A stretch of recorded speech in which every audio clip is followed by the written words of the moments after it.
Pastor, okay po ba yung sounds natin dyan? Clear naman po ba? Amen.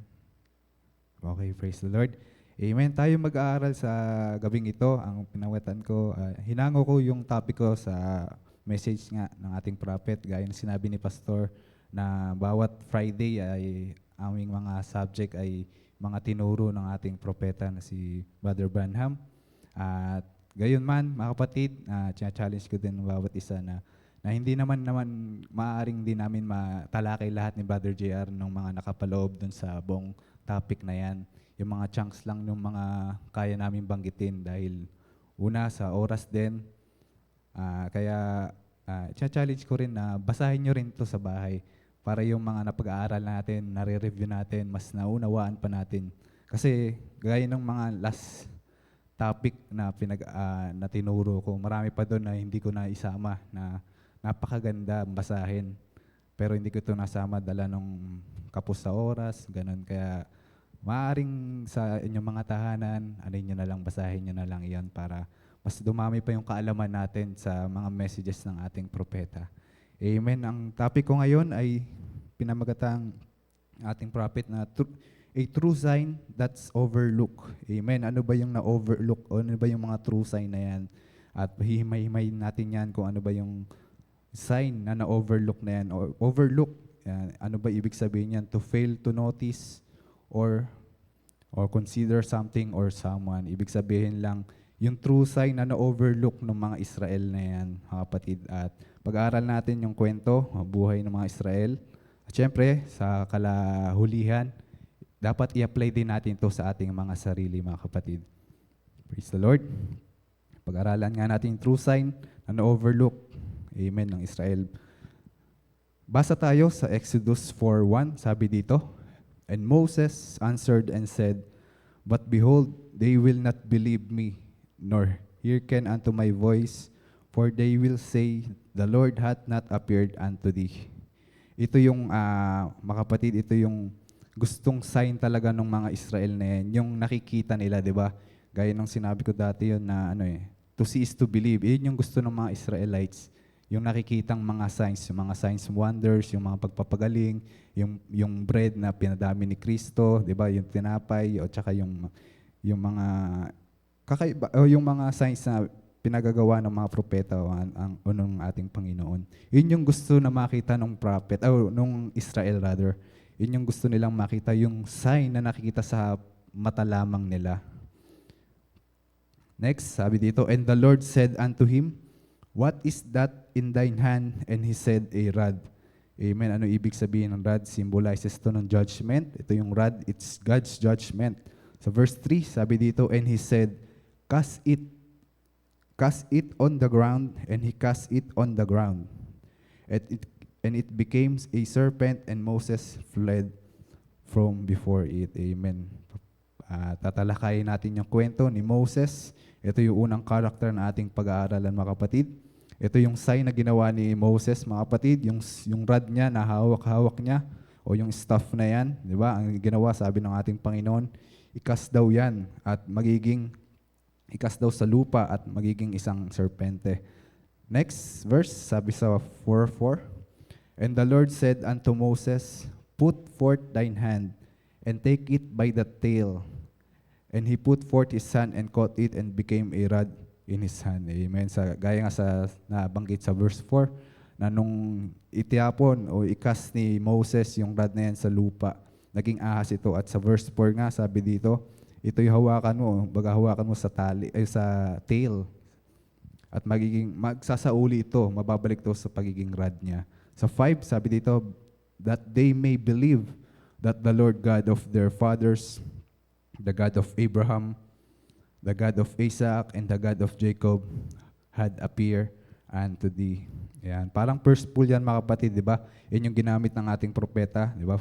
Yung ano yung mga pull na yan, di ba? Yung first pull to attract the attention of the people sa ating panahon.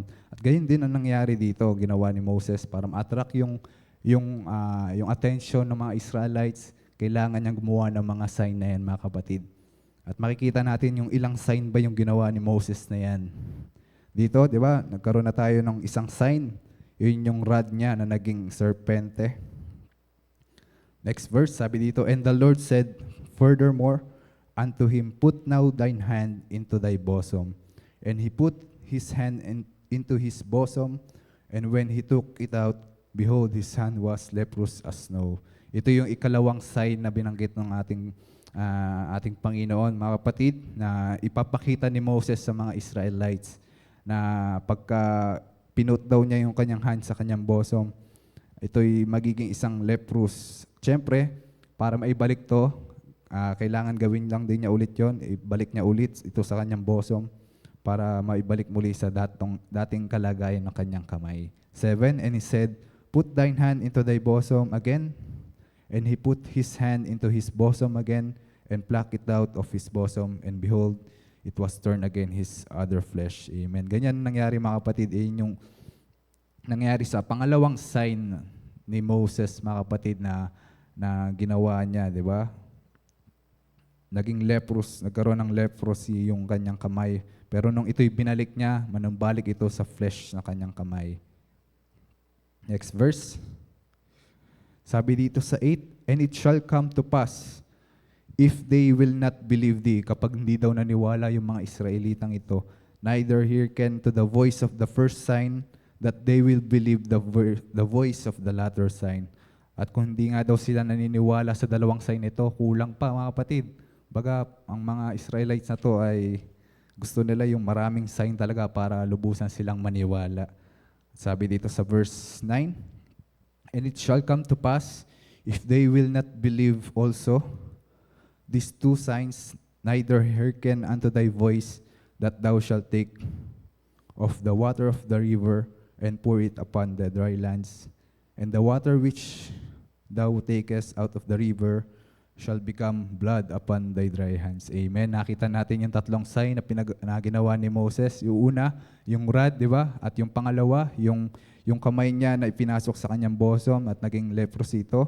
At sa pangatlo nga, mga kapatid, dahil hindi naniwala, lubusang naniwala ang mga Israelites, nangyari pa ay pinagawa pa ni Lord yung pangatlong sign na ipapakita. At doon nga, sa pangatlo na yun, doon na maniniwala ang mga Israelites. Sabi dito, pour it upon the dry land. Diba? Kumuha ka ng tubig sa ilog at ibuo sa tuyong lupa. At ano mangyayari? "The water which thou takest out of the river shall become blood upon thy dry hand." Amen. Ito yung tatlong sign na ginawa ng ating ni Prophet Moses sa Israelites para maniwala sila, mga kapatid. Next, basahin lang muli natin yung Exodus 4 at expand natin to. Sabi dito, "It shall come to pass, if they will not believe thee, neither hearken unto the voice of the first sign." Dito merong naka-highlights yung voice na yan. Ano ba yung sinasabi ng ating propeta sa voice na yan, mga kapatid? Each sign has a voice of the prophet sa kanilang panahon. Ito pala yung sign na na-miss ng mga Israelite na yan, mga kapatid.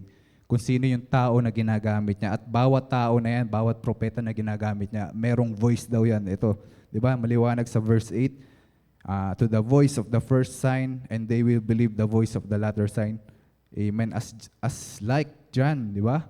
Hindi nila nakita na siya yung voice ng ating Panginoon. Siya yung, "I am the voice of the crying in the wilderness."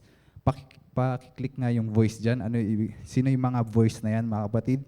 Sabi dito, sa John 1, "There was a man sent from God, whose name was John." Ito pala yung tinutukoy ng ating propeta na sign na na-overlook ng Israel. Ito yung tao, yung propeta ng ating Panginoon, na meron silang dalang voice, di ba? Message na dala-dala nila. Hindi naman pwedeng ang propeta ay sinugo lamang na wala silang dalang message o wala silang voice, di ba? At amen. Iyan yung tinutukoy sa Exodus 4:8 na voice at sign. John was a sign. Next, at sino rin ba ito? Ang ating ikalawang karakter na si Ezekiel. Sabi dito sa Ezekiel 24:24, "Thus Ezekiel is unto you a sign, according to all that he hath done shall he do, and when this cometh, he shall know that I am the Lord of God." Amen. At dito, mga kapatid, pag-aaralan nga natin yung sign, a true sign, yung totoong sign na na-overlook ng mga Israel. Pero mapalad tayo mga kapatid sa gabing ito dahil nakita natin sa huling panahon, makikita natin yung mga na-overlook ng mga Israelites na yan. Makikita natin yan ng maliwanag na maliwanag. Amen. Dahil sa tulong din ng ating propeta. Amen. At hindi natin na-overlook kung sino ba yung true sign na binigay ng ating Panginoon sa huling panahong ito. Amen. A true sign was a man, sabi nga. At ang ibig sabihin nga ang sign ay hindi lang sa natural, hindi lang yung yung tinapay pararamihin, yung isda pararamihin, hindi lang pagpapagaling, mga signs and wonders, hindi lang yan mga kapatid, kundi ang totoong sign talaga ay yung tao na ginamit ng ating Panginoon. Bakit? Kasi yung tao na yan yung prophet na may dala ng message ng ating Panginoon. Amen. Sila yung mga tao o yung mga prophet na yan yung ginagamit ng ating Panginoon para yung mga nais na isalita ng Panginoon, ma-express niya o maisabi niya sa kanyang mga anak o sa kanyang bayan. Amen. Basa tayo ng quotation. Amen. This man was made a sign to Israel. Tinutukoy dito mga kapatid si Ezekiel, ating propetang si Ezekiel. And all down through the scriptures, God has used His prophets for signs, and they have always been overlooked. Lagi daw nila ito na overlook ang mga Israelites na to. Gaya na sinabi ko, dahil sila yung makalaman, di ba? Gusto lamang nila yung sign na magpapagaling, magpapadami, etc. They never seem to catch that sign. They always looking for a sign of emotion. Ito yung nangyari, ito yung kondisyon ng mga Israelites, mga kapatid. Hingi sila ng hingi ng sign, diba? Lagi sila naghahanap ng sign, pero yung sign na hinahanap nila, yung sign of emotion lamang, diba? At hindi ito marapat mga kapatid dahil gusto ni Lord yung makita nila yung ano ba yung true sign na dala ng ating propeta, ng message o yung voice ng true sign na binigay niya sa kanya-kanyang mga panahon. Amen. Si Ezekiel, sino ba si Ezekiel? Siya ay nakakita ng mga vision. Ano yung mga ginawa ni Ezekiel, mga kapatid? Di ba? Ang ginawa niya, sign acts of his prophetic message to the people. Alam natin yung kwento, mga kapatid, na kung paano siya nandun sa labas nung bayan at nahiga siya sa kaliwang side, the other side, ganon, di ba? Alam natin yan, mga kapatid. Ito pala yung act ng prophetic para sa yung act niya ay prophetic message para sa people sa Israel, di ba? Kung paano hihiga siya o pepesto siya sa isang side, kung ilang araw yon ay katumbas niyon ay magiging taon, di ba? Alam natin yan, mga kapatid. At amen. At nangaral ang ating Panginoong Hesukristo sa Pharisee about sa resurrection. At nagtanong yung mga Pharisees na yan, di ba? Sabi nila, meron silang kinuwento na kung babae ay namatay ang kanyang asawa at mag-aasawa muli ng isa pang asawa hanggang sa 7 times na asawa yata yung babaeng ito. At tinanong nila, di ba? Tinanong nila si Jesus Christ kung sa resurrection, kung sino yung mapapangasawa niya, makakasama niya sa 7 na kanyang napangasawa. Pero tayo bilang bride, diba, pinakita ng ating prophet na sa resurrection, wala nang sensation, mga kapatid. Ibig sabihin, wala nang tayong pipiliin na asawa. Diba? Yung babaeng yan, wala nang pipiliing asawa sa kanyang mga nakarelasyon sa lupa. Wala nang sex gland o sensation pagdating ng resurrection. They don't marry nor give in marriage. Kaya makikita natin, mga kapatid, yung mga Pharisee na yan na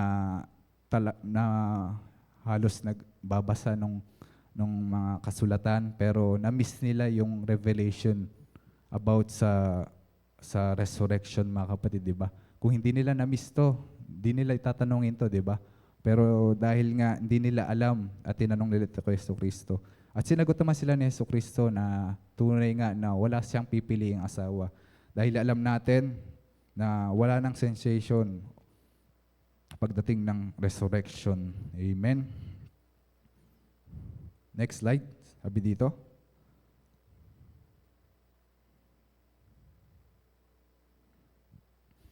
If they would look at a sign, they have looked at him and knew that he was God's sign to them. Ito pa rin yung sa Pharisees, mga kapatid, na nakikita nila, kausap na nga nila yung sign, pero hindi nila nakita na siya pala yung true sign sa panahon nila. Amen. Kumbaga, mga kapatid, hanap sila ng sign, di ba? Pero na-miss nila, nasa harapan na nila yung sign, pero hindi nila na-recognize. Na-overlook nila yung taong yun na kanilang kausap, na si Jesus. Bakit? Kasi alam nila na si Jesus ay galing kay Jose, di ba? Na siya'y pinanganak kay Jose at Maria, na isang alwagi, di ba? Kala nila isa lamang tao ang ating Panginoon, no, si Jesus. Amen. Because their prophecies concerning him was being fulfilled before their eyes.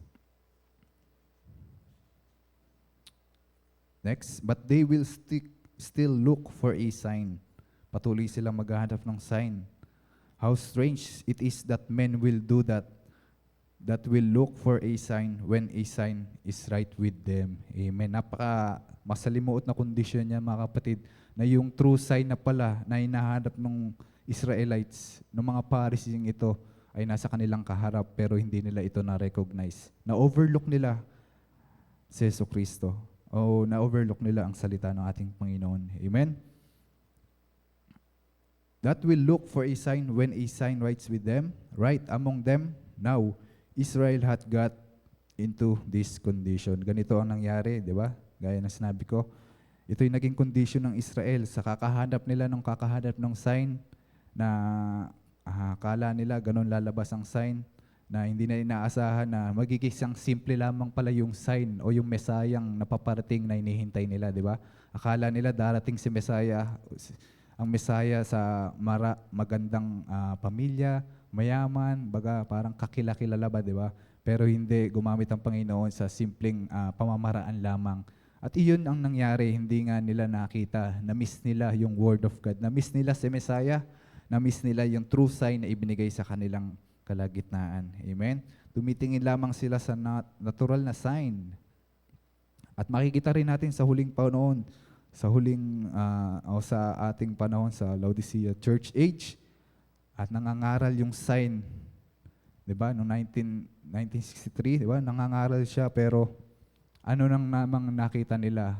Yung pagpapagaling ni Brother Branham, yung discernment niya, yung pagbubuhay sa little fish, yun lamang nakita ng mga denominational na churches, mga kapatid. Na-miss nila yung sign, na-miss nila yung true sign sa panahong ito.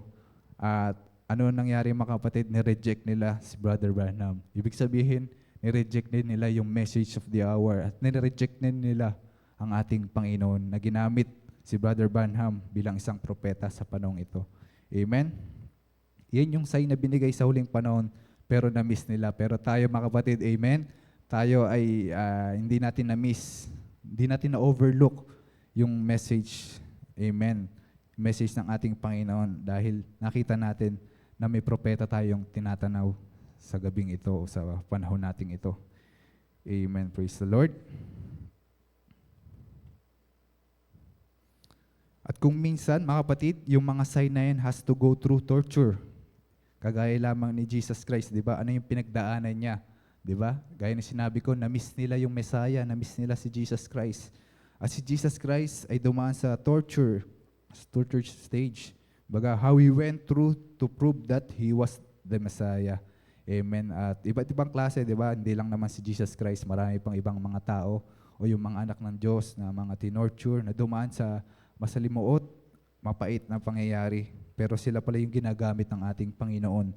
Sila pala yung mga true sign na ginagamit ng ating Panginoon. Next slide, sabi dito, but the torture that man had to go through, why would that be necessary? Bakit daw ito kailangan pang mangyari? Kung siya naman yung Diyos, di ba? Bakit pa kailangan mangyari? Many has wondered why would such a thing be necessary for a man to do. It is because that people won't read, di ba? Sabi dito, it is because that people won't read the word and they won't pray. So God is sovereign and He sent His prophet to be a sign. Dahil lamang sa kanilang pagiging karnal, mga Israelites na yan, Na-miss nila yung signs, truth, o yung true sign na ibinigay sa kanila sa panahon, di ba? At niisip nila, tinatanong nila, bakit pa nangyari ito kay Jesucristo, di ba? Bakit pa kailangan dumaan sa mga ganitong bagay, sa mga torture na yan, sa pagto-torture? Bakit? Kasi na-miss nila yung message eh. Di ba? Na-miss nila yung mga nakasulat sa talata.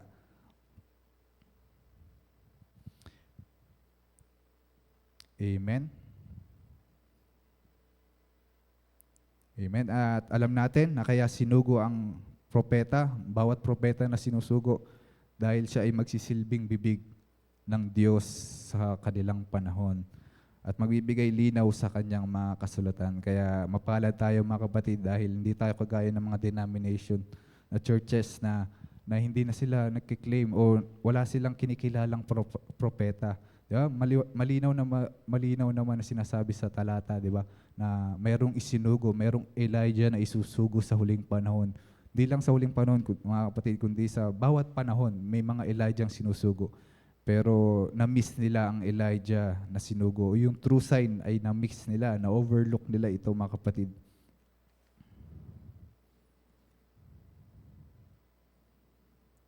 Hallelujah. Next slide, sabi dito, basa lamang tayo sa quote ng ating prophet. The people won't read, they don't care to read. They won't pray because they are too got other things to do. Marami pa silang mga bagay na mas inuuna, di ba? Ganyan din ang mga nagiging kondisyon sa panahon natin ngayon, mga kapatid, lalong-lalo na sa huling panahon ito, di ba? Napakadaming distraction na pumapaligid sa bawat mananampalataya, di ba? Unang-una na lamang yung science na yan, yung cellphone, di ba? Kung ano na yung mga lumalabas na mga application, mga apps, di ba? Isang paraan to ng ating kaaway para ma-distract tayo, para hindi tayo mag-aral ng salita ng ating Panginoon. Amen. They can take time to pray. Wala na silang oras sa manalangin sa ating Panginoon. And the Bible is boresome to them. Hasn't good enough action for these modern days or any day. Hallelujah. Naging boresome daw ang Bible, di ba? Nakakalungkot lamang na isipin sa tao na kung ano pa yung tunay na salita sa mundong ito pa yung kinaboboard nila, di ba? Hindi nila nais basahin, mga kapatid. Kung paano yung mga estudyante nga, di ba? O hindi lang mga estudyante, yung mga nagtatrabaho din, mga nagre-review para mas tumaas yung kanilang mga ranggo, di ba? Kung ano yung mga pinag-aaralan nila, di ba? Ang dami nilang mga pinag-aaralan para maging may masteral degree sila, doctorate, ganyan. Pero ito, yung true word of God, nagiging boresome sa kanila daw. At gayon din sa panahon din natin, mga kapatid. Baga, kung di tayo magiging matalino, hindi tayo maging palabasa, hallelujah, ganito magiging kondisyon ng isang church. Pag binabasa nila ang Bible, baga nababagot sila. Amen. How much more sa panahon natin ngayon, mga kapatid, kung yung message pa yung kanilang babasahin, di ba? Kung yung Bible nga, na-board sila sa pagbabasa, paano pa kaya yung message, di ba? Sabihin na lamang ng iba, bakit pa ako pupunta sa message na yan? Parang ang daming bawal, di ba? Kung ano-ano yung mga di pwedeng suotin, parang ang daming bawal, etc. ganyan, di ba? Kung magiging Kristiyano na lang din ako, parang sa denomination na lang ako, walang bawal-bawal, pwedeng uminom, pwedeng manigarilyo, di ba? Parang gano'n na nangyari ang kondisyon ng mga denominational churches ngayon, mga kapatid. Nakakalungkot na isipin na parang mas malala pa sila sa mga Katoliko, di ba? Bakit? Kasi kiniklaim na nila na sila born again Christian, pero hindi nila magawa yung kilos, yung Christ-like na attitude ng ating Panginoon. Baga, parang ano lang din sila, parang di ba? Parang mas masalimuot pa nga sila sa mga ibang mga religion na yan, mga kapatid. Amen? At pag-usapan naman natin ngayon, mga kapatid, ang ating isang character, pag-uusapan, si Noah. Si Noah daw ay sign. Siya yung sign of deliverance to his people and a sign of judgment to the lost world para sa mga unbeliever. Pag-usapan natin yung kwento ni Noah, alam natin, di ba, mga kapatid, kung paano yung bata pa lamang, di ba? Ano na yung naging takbo ng buhay ni Noah, di ba? nangyayari nga na kailangan na maraming dapat ipapatay o dapat patayin yung mga anak na batang lalaki, di ba? Pero ano yung ginawa ng ama at ng ina ni Noah, di ba? Nangyari, di ba? Ah, kinubli siya sa kipero. Bakit? Para i-preserve yung buhay ng mga Israelites. Amen? Noah was a sign in his day to the people of the coming judgment. Sabi dito, Noah in his day was considered a fanatic. Di ba? I-jump na tayo sa kwento na alam natin na si Noah ay ginamit ni Lord para gumawa ng arko. Amen. Gumawa ng arko. At sa panahon yun, mga kapatid, para siguro iisip ng mga tao, bakit gagawa o mangangaral yung tao ng Diyos na ito na gagawa siya ng arko samantalang yung panahon natin, summer na summer, parang ganun, di ba? Kung idadramatize lang namang natin, mga kapatid, na sa panahon nilang nakikita, di ba? Na walang possibility na magkaroon ng ulan man lang sa kanilang lugar. Pero ano yung pinangaral ni Noah, di ba? Kailangan niyang ipangaral na kailangan siya gumawa ng arko para masave ang mga tao. Siyempre, ang kanyang buong pamilya. Sabi nga nila, inisip ng mga tao, wala sa katinoan si Noah. And he predicted something that was ridiculous to the carnal mind. Iniisip ng mga tao na imposible magkaroon ng ulan. Baga, ambon na nga lang, sasabihin na lamang nila, ambon na lamang ang hirap magkaroon. Pero bakit ganito yung pinipreach ni Noah na gumawa sila ng arko? Hindi nila alam yung word of God, hindi sila nagbabasa. At kung nagbabasa man sila, kulang sila sa understanding, mga kapatid. Kulang sila sa revelation na kung ano yung ibig sabihin ng ginagawa ni Noah. Na ang ginagawa pala ni Noah ay para mag-preserve ng life. Amen. At syempre, judgment din sa mga unbeliever na tumataligsa sa kanya na nagsasabing si Noah ay isang parang baliw na tao, wala sa katinoan. Gagawa ka ng isang bagay na imposible. Pero isa lang yung certain, sinasabi ng ating Panginoon, mga kapatid, yun yung word of God, yun yung certain word of God, na kung sinabi niyang magkakaroon ng baha at ulan, magkakaroon to. Bakit? Dahil may thus says the Lord si Noah, mga kapatid. Amen? There coming water from up in the sky, no doubt that many would say to him, show me where it is. Di ba? Bagat, ayaw nilang maniwala. Kailangan muna nila ng sign, di ba? Kailangan muna nila ng sign.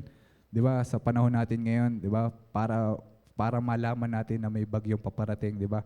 Ano yung ginagamit na yan, yung mga instrument na yan sa DOST Pag-asa, di ba? Parang iyon yung hinahanap nila ng mga Israelites. Parang sinasabi nila na kalkulado na ng science na ito, na walang parating na anumang bagyo o anumang ambon o ulan, di ba? Yun yung pinaniniwalaan nila. Bakit? Kasi sila ay makalaman lamang. Dahil sila ay carnal mind. Hindi nila nakikita yung mga bagay na gusto ng ating Panginoon sa bawat kanyang talata. Amen?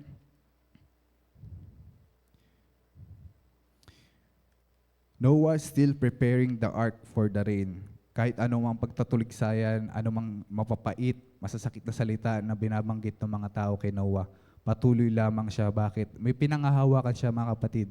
Pinangahawakan niya yung salita ng ating Panginoon. May thus saith the Lord ang ating Panginoon sa kanya na nalilipunin niya ang tao sa pamagitan ng tubig. Kaya dapat lamang na gumawa siya ng arko para siya ay maligtas at ang kanyang buong sambayanan. At ganoon din tayo, mga kapatid. Dapat ganyan maging attitude ng bride sa huling panahon ito, mga kapatid. If naniniwala tayong may resurrection at naniniwala tayong may rapture, kahit anong pagtutuligsa sa message na yan sa atin, kahit anong sabihin nila na mga kulto tayo, na sobrang malalim na tayo sa word, huwag tayo magpa-apekto, mga kapatid. Panghawakan lamang natin yung word of God. Panghawakan natin yung certain, yung tunay na salita ng ating Panginoon na magkakaroon ng rapture at resurrection. Naniniwala tayo dyan. At doon, dahil doon, mga kapatid, patuloy tayong magre-ready, di ba? Ganito yung ginagawa ni Noah, mga kapatid. Nire-ready niya yung arko na yan para pag dumating yung takdang araw at panahon ng pag-ulan o pagbagyo na yan, handa sila. At ganun tayo mga kapatid, pag dumating na yung resurrection, yung buong kaganapan ng rapture, dapat handa tayo anumang oras dumating yan. Amen? Ganyan yung attitude ng bride, mga kapatid, ng mga wise virgin, mga kapatid. Sila'y handa sa kanilang anumang oras na bumisita ang ating Panginoon. Amen? Sabi nga ng ating propeta, the science would say, I can prove there is no water up there. Amen? But yet, if God told him that it was coming from the sky, God will see to it that His word fulfill. Amen? Hindi pwedeng hindi matuloy yan. Dahil certain yung salita ng ating Panginoon kay Noah. It was a living evidence that this prophet believed what he was talking about. Amen? For he was making ready for it. Ganon din tayo mga kapatid. Ito ang gusto ng ating Panginoon. No? Na mag-ready tayo sa paparating na katubusan ng ating katawan, mga kapatid. Yung buong katubusan ng ating katawan. At alam natin na nangangaral pa lamang ating propeta na nag-start na ang rapture na yan, mga kapatid.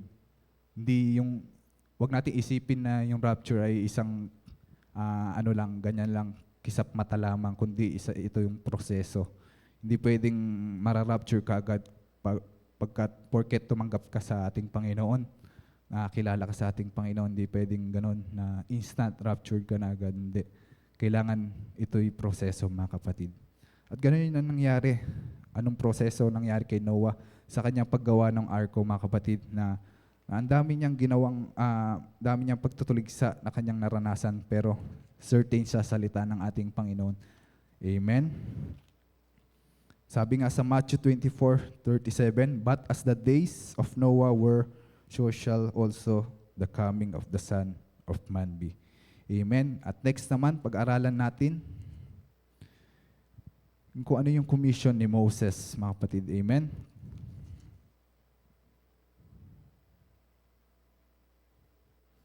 Next slide. They overlook it, the sign, how Israel ought to know when that proper child was born.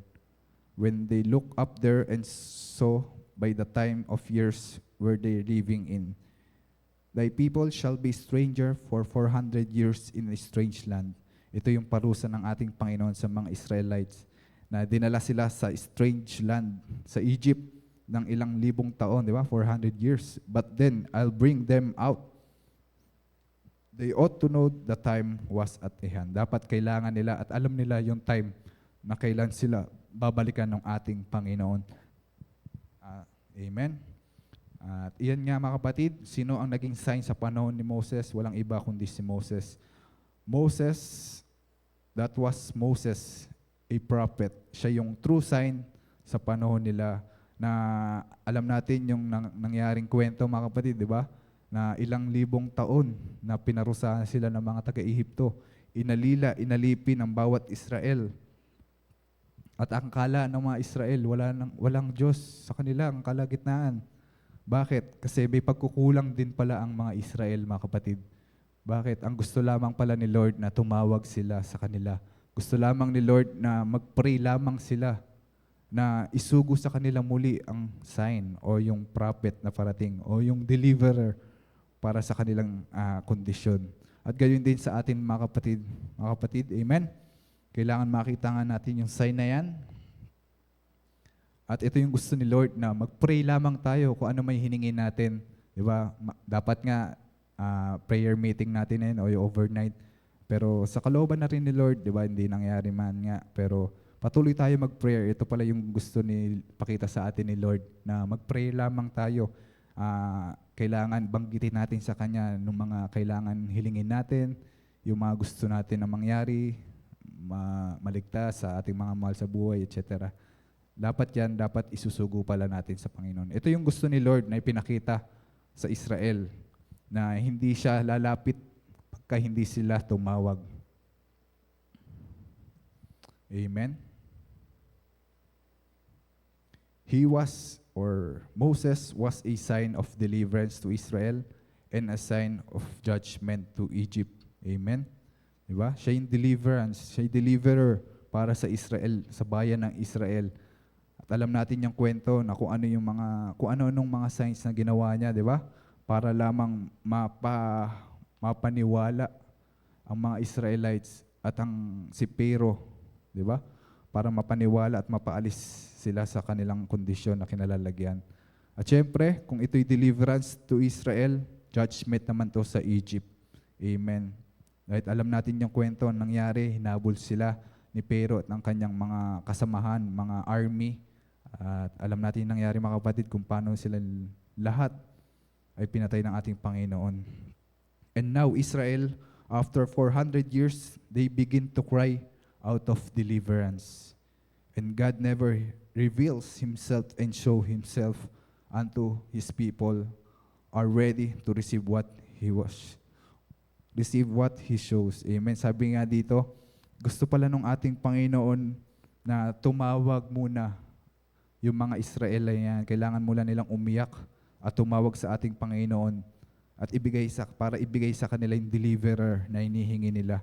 Yun yung gusto ni Lord, mga kapatid, sa Israelites. Kaya nung sila'y ginawa na nila ito, sinugo na, nasa tamang panahon na si Moses, di ba? Alam natin yung kwento ni Moses kung paanong, di ba? Kung paanong siya ginamit muna sa panahon sa Pharaoh's palace, di ba?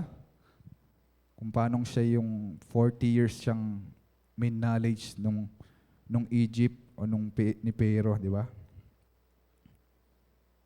God's only sent His prophet when the people wants a prophet.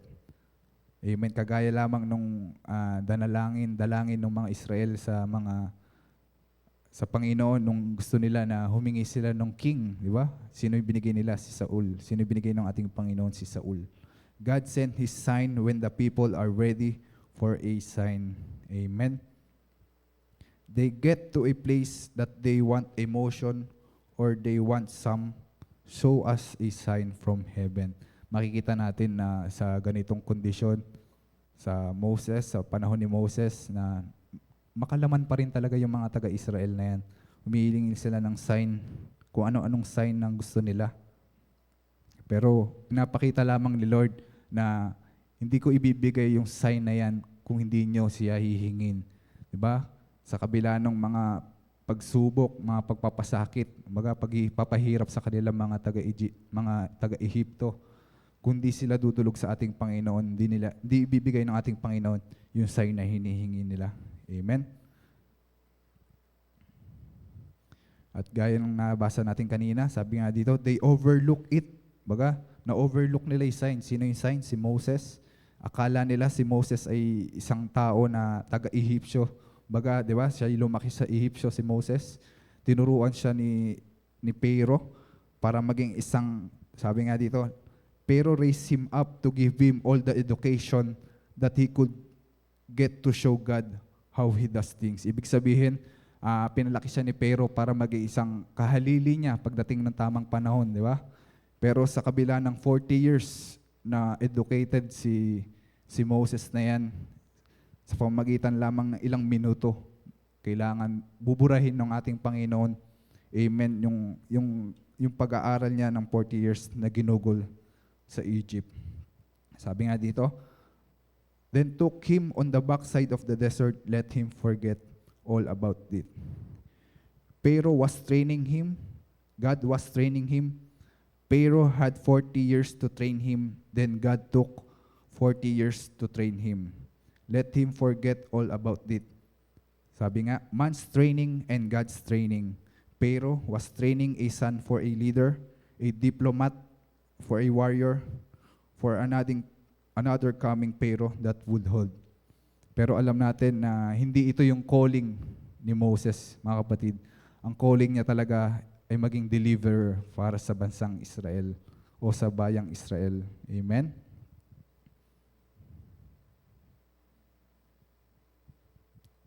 At nung time nga na nanalangin na sila, ito na yung tamang panahon, mga kapatid, na appointed time para kumilos ang ating Panginoon na ipakilala si Moses na kanyang true sign sa panahon nila. Next slide. And so when Amram and Jochebed saw that it was time for the word to be fulfilled, they went to pray to God. Amen? And God, it usually those who pray is the one who's got the burden. The one who gets the something, those who pray, that's ordained of God to do so.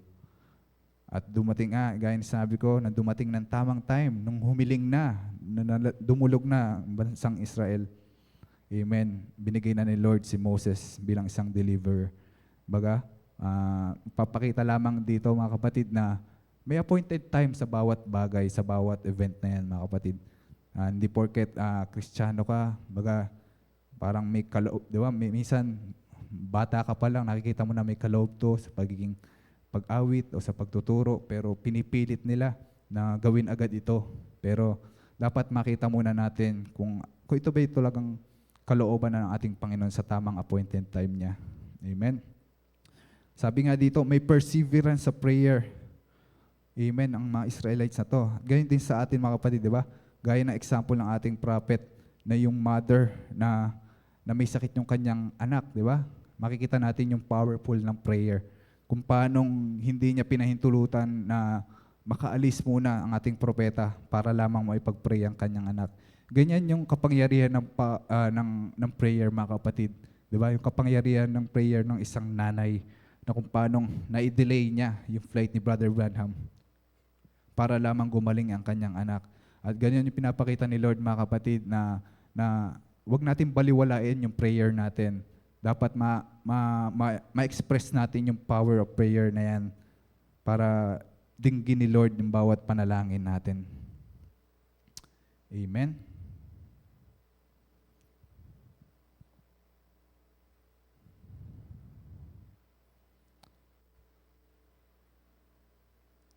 At isali natin yung isang story na sinabi o binanggit niyang ating propeta sa kilala niyang dalawang tao.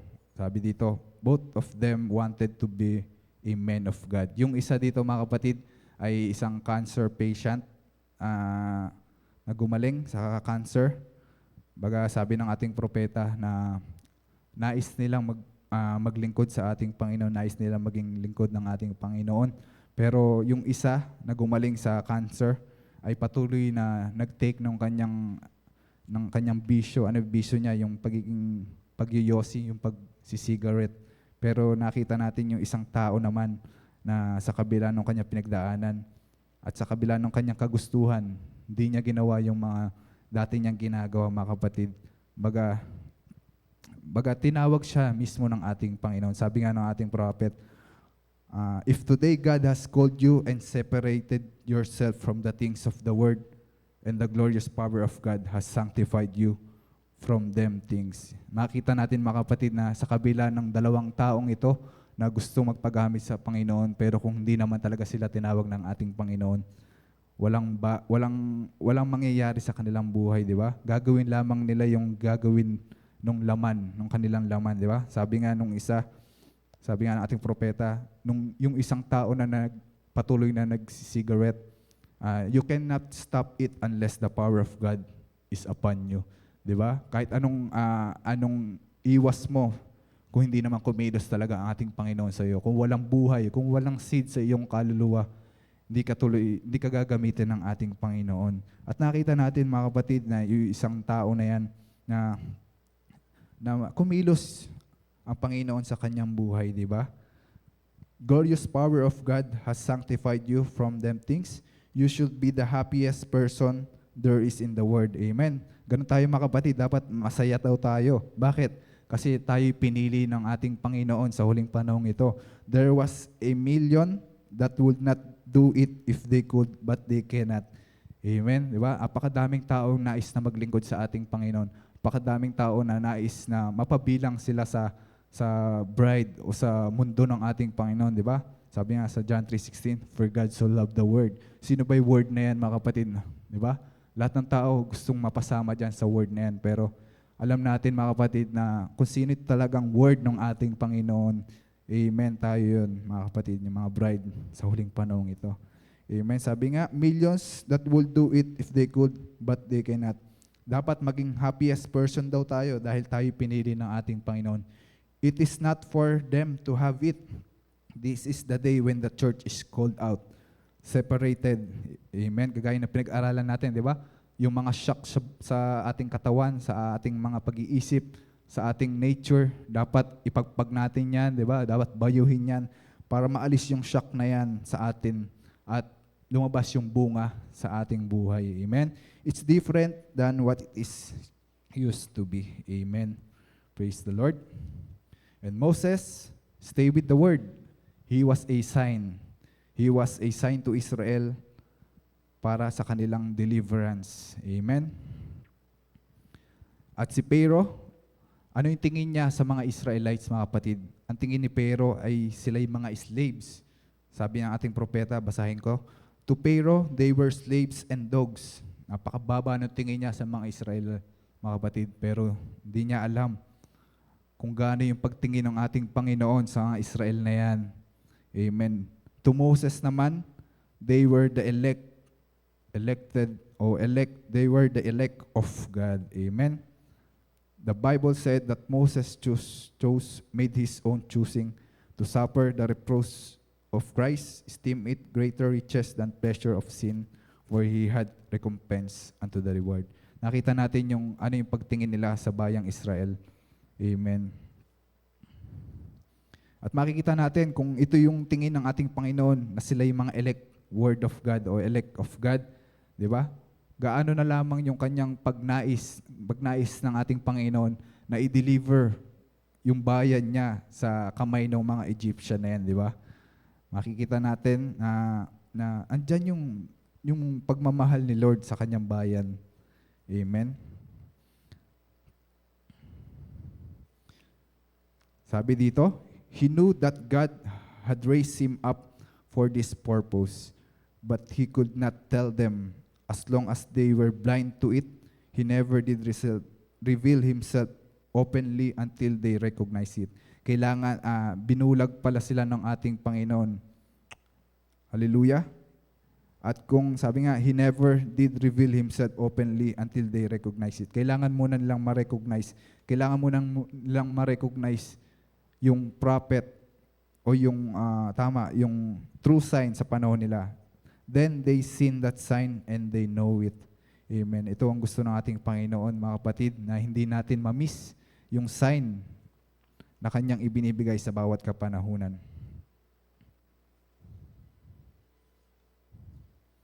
Amen. Next slide. Sabi dito, why do we put so much emphasis upon the creation when we don't think about the Creator who made heavens and earth and made the body and life and can destroy it anytime He desires because it is. Amen. Paliwanag lamang natin to, mga kapatid.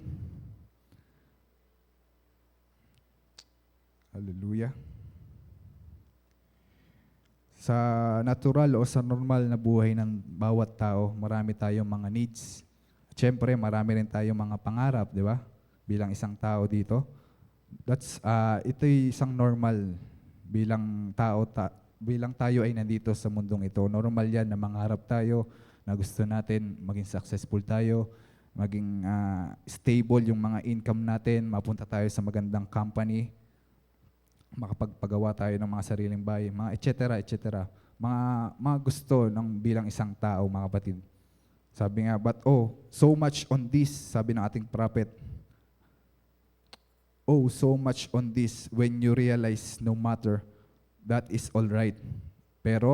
But you must realize, brother and sister, that all this stuff will perish. Di ba? Walang kabuluhan lahat ng ito. Matanggap pa natin to, baga mangyari man na ito sa ating lahat. Pero kung doon tayo magpo-focus sa mga bagay na nagpe-perish, mga kapatid, walang silbihan lahat ng ito. Kaya bilang isang tunay na lingkod ng ating Panginoon, isa lamang yung desire natin, mga kapatid.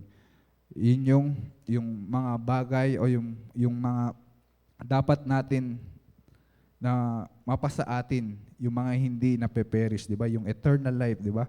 Yun yung mga dapat nating inuuna. Amen? Na mag-establish tayo sa salita ng ating Panginoon. Yan, sabi nga sa quote na yan, why do we put so much emphasis upon the creation?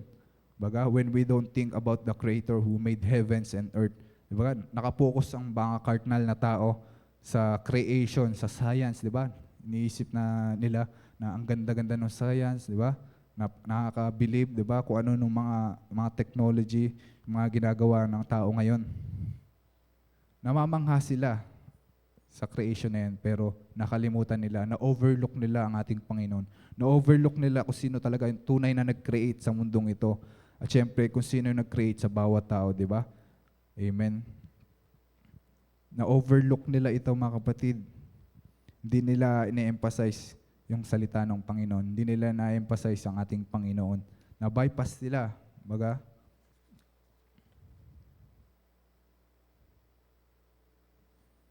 Amen. Praise the Lord. Next slide. Basa tayo. We think it is wonderful and we appreciate how science has. Diba? Na-appreciate natin yung science na yan, diba? Pero dapat i-balance natin yan, mga kapatid. Hindi pwedeng i-appreciate lamang natin yan lahat-lahat. Dapat i-balance natin yan. It is wonderful and we appreciate how science has. They can tie those arteries and keep them from bleeding. That's all fine. But who was the one who designed that? Amen? See?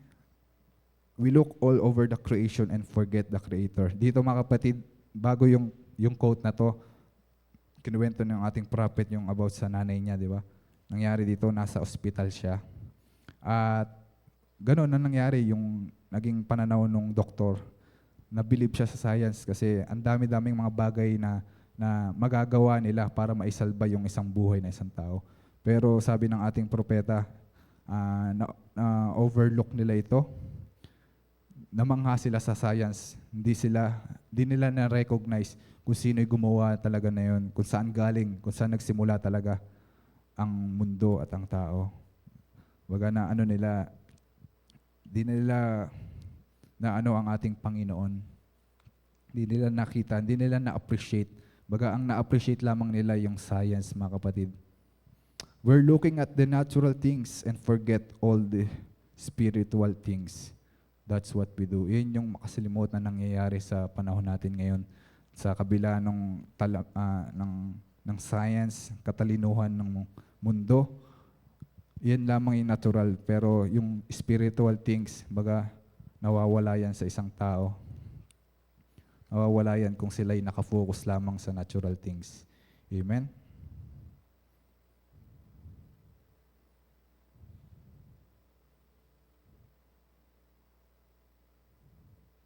Basa lamang tayo ng isang verse at malapit na rin po ako magtapos. Sabi dito sa Matthew 5:6, Blessed are they which do hunger and thirst after the righteousness, for they shall be filled. Amen. Mapalad daw yung mga tao na umahanap sa ating Panginoon. Diba? Ito, gaya na sinabi ko kanina, na ito yung gusto ng ating Panginoon, na hinahanap natin siya. Diba? Gusto natin na nagbabasa tayo ng salita ng ating Panginoon. Gusto natin na may fellowship tayo. Kung maaari lamang araw-araw yan, napakaganda niyan, di ba? Kaya mapalad kami, mga brothers, lalo na sa mga Monday na umaattend.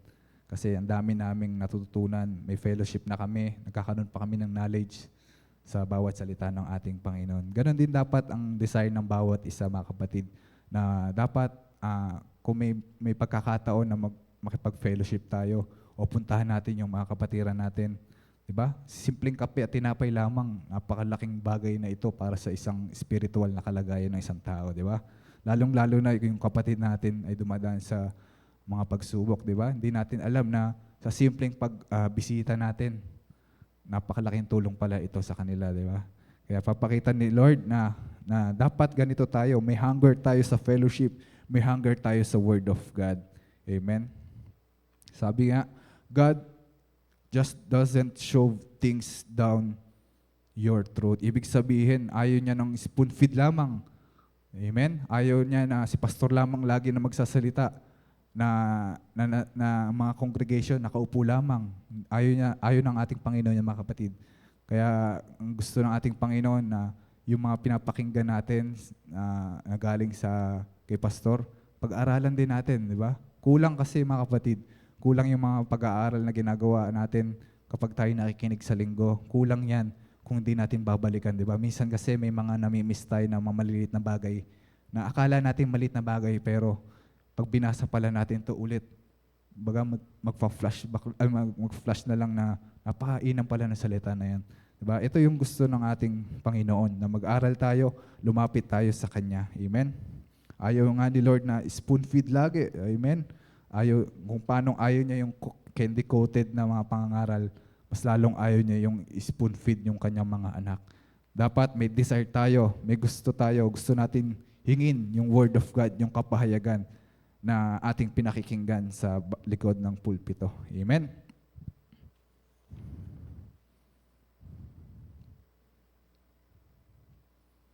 Praise the Lord. Amen.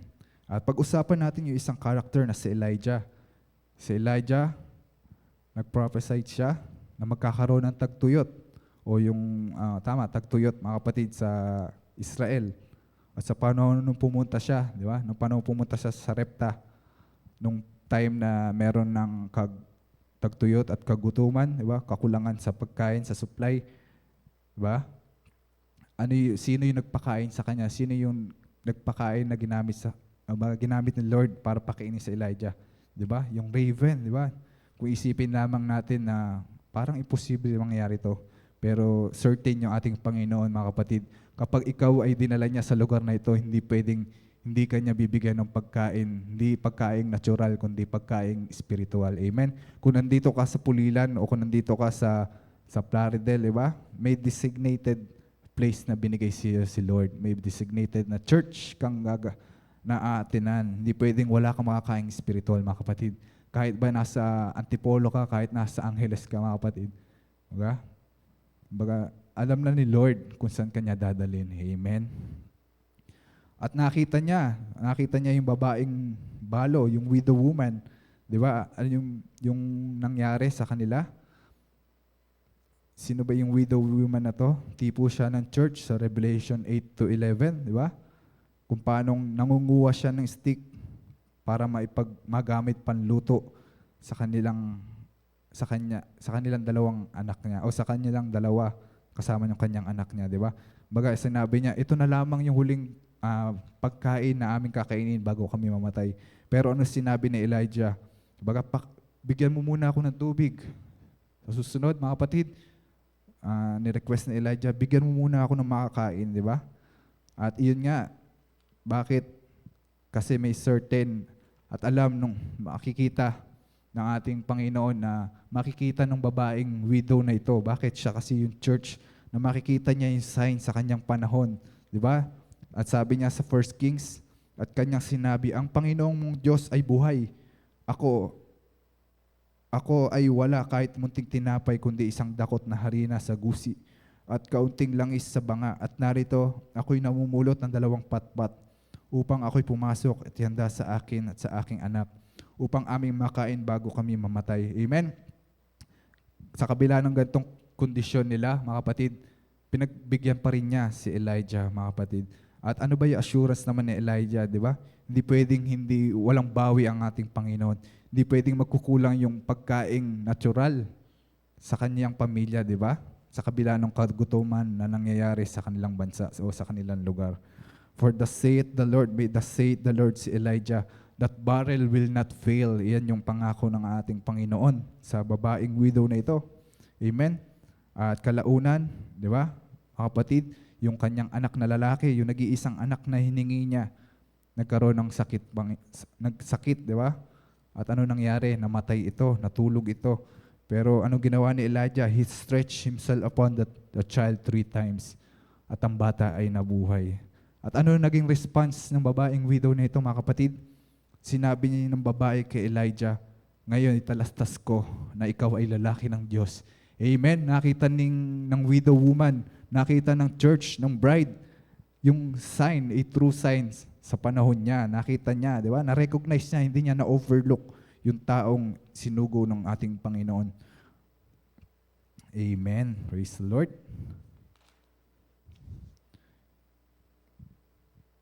Basa tayo. Last 3 na slides. Sabi dito sa Matthew 28:19, go ye therefore and teach all nations, baptizing them in the name of the Father and of the Son and of the Holy Ghost. Amen. Yan yung sabi ni Christ sa kanyang mga alagad. Humayo kayo, turuan lahat ng bansa. Bautismuhan mo sila. Bautismuhan sila. Amen. Na-miss ko lang yung isang magandang nangyari kay Elijah. Yung balikan muli natin sa Elijah, yung Mount Carmel showdown. Alam natin to mga kapatid, di ba? Kung paanong ilang daan na propeta ni Ahab ang kanyang kinalaban, baga ang kanyang pinatay. At ano yung sign na hinihingi nila? Baga, di ba, ginawa nila, I'm giving you a sign and you are the sign. Sabi nga, stand out there and stand on my word. I will take care of you. Give them a sign. Walang revelation ang mga propeta ni Ahab na yan, mga kapatid. Bakit? Kasi sila'y naghandog. Yung handog nila, baga, wala sa tamang oras, wala sa tamang time. Amen? Baga, umaga at tanghali sila naghandog sa ating Panginoon para isugo ng ating Panginoon para maluto yung hinandog nila sa dambana. Pero may kapahayagan si Elijah, mga kapatid, na wala pa sa tamang oras para dumaan o para lutuin yung mga handog na inalay nila. At alam natin kwento na yung mga kapatid na kung paanong pinatay ni Elijah ang mga propetang ito, mga bulaang propetang ito. At makikita natin mga kapatid, sa huling panahon, marami maglalabasan ng mga bulaang propeta. Amen. Micaiah was a true prophet. Hindi siya nakapag-compromise sa mga bulaang propeta ni Ahab, mga kapatid. Na-persecute din, sabi ng ating propeta, na-persecute din si prophet Micaiah. Ano yung inano sa kanya? Ginawa sa kanya, di ba? Bread of affliction. Kakaibang tinapay ito, mga kapatid, di ba? Ano ibig sabihin nito? Baga, sinaktan siya, kinulong siya, lahat para ginawa sa kanya para saktan lamang siya.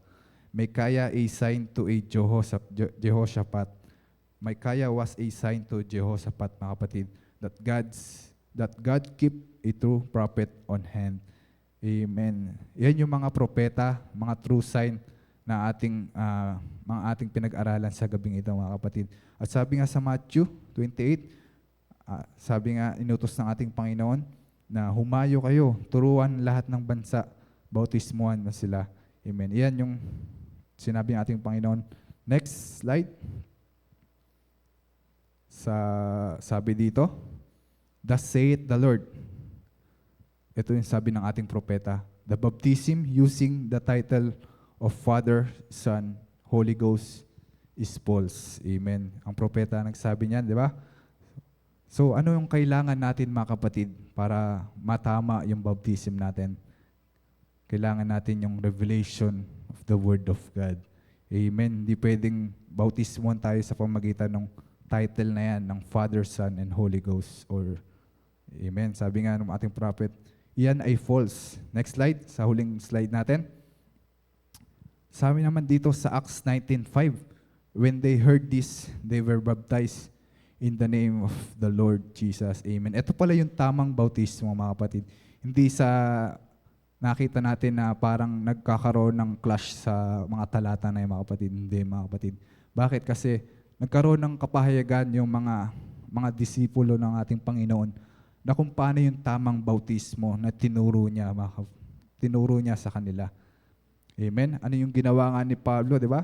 Noon nung kanyang mga alagad, hindi ito, gaya na sabi ko, hindi ito taliwas sa komisyon na pinagawa ng ating Panginoon sa kanila. Gaya ng nabasa natin sa Matthew. Amen? Nakita nila na si Jesus ang Messiah. Amen? At siya ang tunay na salita. May revelation sila about sa kung ano ang tama sa baptism. At may revelation sila ano ang resurrection. Amen? Dapat binabasa natin ito. Baga ng masinsinan, ba? Read between the lines. Sabi nga ng ating prophet, lahat ng mga nakapaloob dyan, dapat makita natin ito. Kailangan magbigay buhay yung mga salitang ito at makita natin at matama natin. Ulitin lamang natin yung quote ng ating prophet. Thus saith the Lord, the baptism using the Father or using the title of Father, Son, Holy Ghost is false. Amen? Sabi, "Thus saith the Lord," may thus saith the Lord ang ating Panginoon, "I command every one of you on here or on tape that hasn't been baptized in the name of Jesus Christ, be baptized again in the name of Jesus Christ." Amen? At salamat sa ating Panginoon, binigay niya ang kapahayagan sa atin. Baga, nung tayo wala pa sa mensahe, di ba? Nabaptize tayo dyan eh.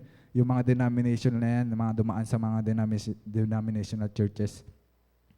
Guilty tayo dyan, nabaptize tayo sa ngalan ng Ama, ng Anak, ng Espiritu Santo. Pero salamat sa ating Panginoon dahil nalaman natin na mali pala ito. Dapat kailangan pala natin na dumaan sa tamang bautismo na inano ng ating Panginoon sa kanyang mga anak.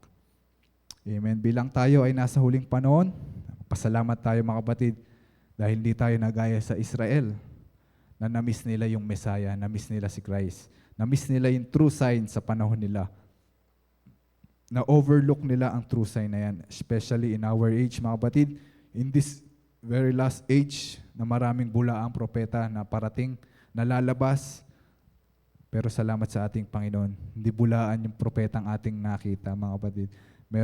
Nakita natin yung true sign sa huling panahong ito. Amen? Bakit? Dahil siya may thus saith the Lord sa kanyang mga salita. Amen? Amen. At hanggang dito na lamang yung mababahagi ko sa gabing ito. Naway maging pagpapala ang mga mensaheng ito sa bawat isa. At challenge ko kayo mga kapatid na patuloy natin basahin din yung mga natatalakay namin para mas lalong mas dumami pa yung mga kaalaman natin sa bawat salita ng ating prophet. Amen. Salamat po. Binabalik ko na po yung spotlight kay Pastor John. Hello, magandang gabi uli. Maraming salamat, Brother Adam, sa napakainam na salita ng Diyos na ibinahagi ngayong gabi. Gusto ko mag-share ng PowerPoint, hindi para magdagdag ng subject pa o kaya talakayin yung topic. May mga ipapakita lang akong pictures ng Imaos at saka nung ating pinaka-poster para sa November 2. Pero may isang quote din na ako na inilagay dito sa PowerPoint. Gusto ko lang makita natin lahat. So, first of all, napakaganda ng mga quotes na pinag-aralan natin. So, gusto ko lang ipakita din ngayong gabi. Before that, yung ginamit ni Brother Adams kanina na verse is napakaganda.